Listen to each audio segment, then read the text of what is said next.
அடுத்த தளபதிங்கிற ஒரே தளபதி தான், ஒரே தலை தான். இந்த அடுத்த அதெல்லாம் வாய்ப்பே கிடையாது. இந்த வீடியோ பாத்தீங்கன்னா சிவகார்த்திகேயன் அவர்கள் அமரன் படத்தோட ப்ரொமோஷன் அப்போ பேசினது, அதாவது கோட் படத்தோட கிளைமேக்ஸ்ல தளபதி உங்க கையில துப்பாக்கியை கொடுத்ததுக்கான மீனிங் நாங்க எல்லாருமே ஒன்னொன்னு இமேஜின் பண்ணிக்கிட்டோம். சோ அதுக்கு உண்மையான மீனிங் தான் என்ன அப்படின்னு சொல்லிட்டு உங்க பாயிண்ட் ஆஃப் வியூல சொல்லுங்க அப்படின்னு கேட்டதுக்கு, ஃபர்ஸ்ட் ஆஃப் ஆல் அந்த மாதிரி ஒரு சீன்ல நடிச்சதுக்கு ரொம்ப சந்தோஷப்படுறேன். அதுக்கு தளபதிக்கும் இயக்குனர் வெங்கட் பிரபு அவர்களுக்கும் தான் நன்றி சொல்லணும். சோ இந்த மாதிரி சொல்லும் போதே கிரௌட்ல இருந்து ஒரு ஃபேன் அடுத்த தளபதி அப்படின்னு கத்துன உடனே அதெல்லாம் எதுவுமே இல்ல, தளபதின்றது ஒருத்தர் தான். அதே மாதிரி தலை, சூப்பர் ஸ்டார், உலக நாயகன் எல்லாருமே ஒருத்தவங்க தான். இந்த அடுத்த அப்படின்னு சொல்றதெல்லாம் கிடையவே கிடையாது. அவங்க இவ்வளவு வருஷங்களா ஹார்ட் ஒர்க் பண்ணி ஒரு இடத்துக்கு போயிருக்காங்க. அவங்கள மாதிரி நல்ல படங்கள் பண்ணி ஹிட் கொடுத்து ஜெயிக்கணும்னு வேணா நினைக்கலாம், அவங்களாவே எல்லாம் ஆக முடியாது.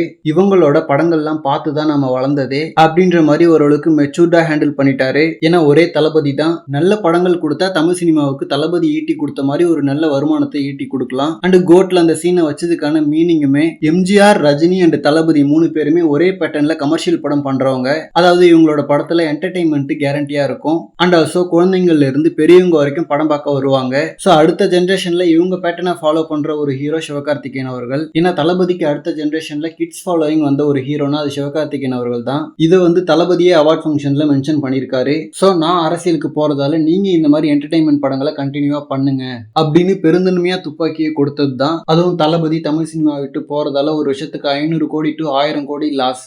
சோ தளபதி அளவுக்கு இல்லைனாலும் அட்லீஸ்ட் ஒரு 100 கோடி 200 கோடி ரெவன்யூ கொண்டு வரதுக்கு ஒரு ஹீரோ தேவை. அண்ட் இப்போ ரீசெண்டா மணிகண்டன், ஹரிஷ் கல்யாண், கவின் இந்த மாதிரி யங் டேலண்ட்ஸ் வந்தாலும் அவங்க பெரிய ரெவன்யூ கொண்டு வரதுக்கு இன்னும் கொஞ்சம் டைம் இருக்கு. சோ அதனால சிவகார்த்திகேயன் அவர்கிட்ட துப்பாக்கியை கொடுத்தது ஓரளவுக்கு கரெக்டா தான் இருந்துச்சு. அண்ட் தளபதி இந்த சீனை அப்ரூவ் பண்ணி நடிச்சிருக்காருன்னா அவருமே அதை பிலீவ் பண்றாரு. And next Amaran, A R Murugadoss படம் அண்ட் சுதா கொங்கரா படம்னு சொல்லிட்டு சிவகார்த்திகேயன் அவர்களோட லைன் அப்புமே நல்லா தான் இருக்கு. சோ தளபதி பிலீவ் பண்ணதை காப்பாத்துறாருன்னு சொல்லிட்டு வெயிட் பண்ணி பார்க்கலாம். அண்ட் இந்த மாதிரி தளபதி பத்தின ஹாட்டான அப்டேட்ஸ்க்கு நம்ம விஜய் ஃபோர்ட் சேனலை சப்ஸ்கிரைப் பண்ணுங்க. தேங்க்யூ.